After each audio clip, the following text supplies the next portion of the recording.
Welcome to Shabbat. Let us welcome our King with small prayer. పరిశుద్ర యేసయ్య ఘనమైన నామాన్ని బట్టి నీకే కృతజ్ఞతాస్తుతులు చెల్లించుకుంటున్నాం తండ్రి. నువ్వు మాకు ఇచ్చిన అతి శ్రేష్టమైన సమయం బట్టి నీకు కృతజ్ఞతాస్తుతులు చెల్లించుకుంటున్నాం తండ్రి. నిన్ను కీర్తించడానికి, నేను పొగడ్డానికి, నేను కొనియాడడానికి నువ్వు మాకు ఇచ్చిన గొప్ప సమయం బట్టి నీకు కృతజ్ఞతాస్తుతులు చెల్లించుకుంటున్నాం. నీ యొక్క మాటలు వినే ధన్యతను మీరు మాకు అనుగ్రహించిన విధానం బట్టి నీకే కృతజ్ఞతాస్తుతులు చెల్లించుకుంటున్నాం తండ్రి. నీ యొక్క స్వరూపంలోనికి మీరు మమ్మల్ని తీర్చిదిద్దుతున్న విధానం బట్టి నీకు కృతజ్ఞతాస్తుతులు చెల్లించుకుంటున్నాం తండ్రి. ఇది వరకు మీరు మాకు తోడై ఉండి తండ్రి ప్రభా యేసయ్య మీ కొరకు మమ్మల్ని మీరు నడిపించుకుంటున్న విధానమును బట్టి నీకే కృతజ్ఞతాస్తుతులు చెల్లించుకుంటూ సమస్తము నీ చేతులకే సమర్పించుకుంటూ యేసయ్య పరిశుద్ధమైన నామంలో సమస్తం పొంది ఉన్నాం మా ప్రియ పరలోకపు తండ్రి యేసుక్రీస్తు నామములో ఆమేన్.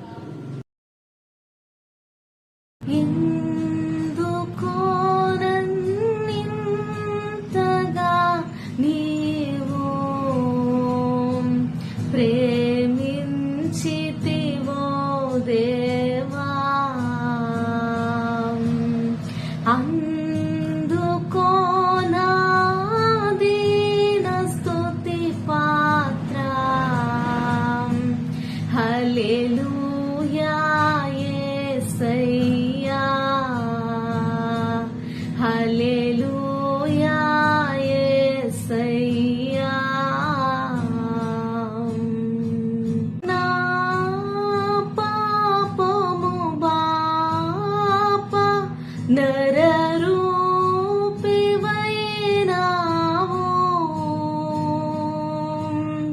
నా శాపము మాప నలిగి వ్రేలాడితివి,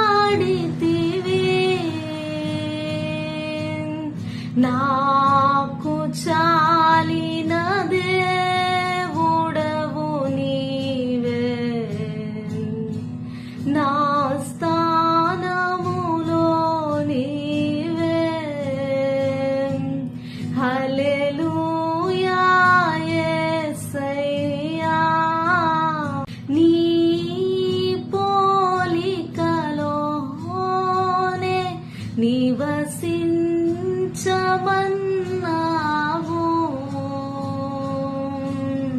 నీవు నన్ను ఎన్నుకొన్నావు, నీ కొరకే నీ కృపలో, హల్లెలూయా యేసయ్యా, హల్లెలూయా యేసయ్యా.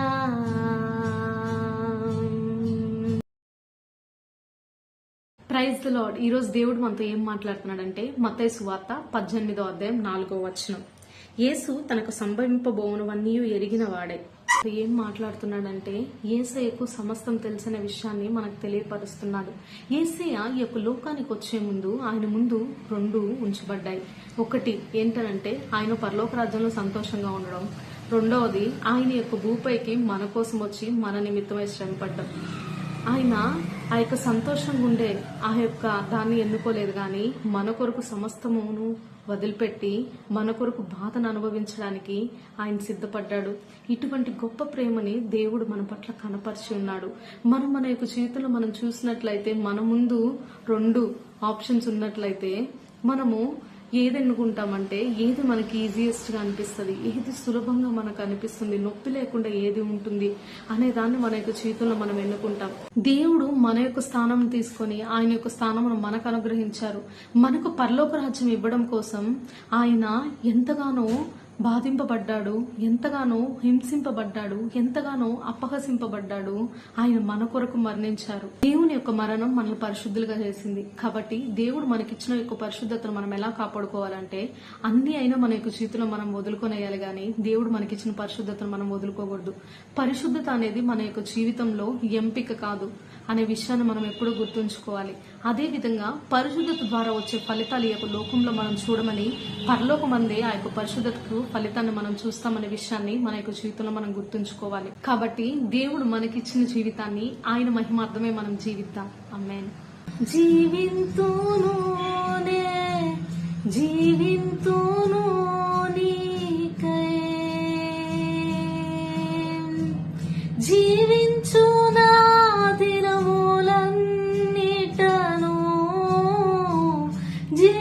కరుణించు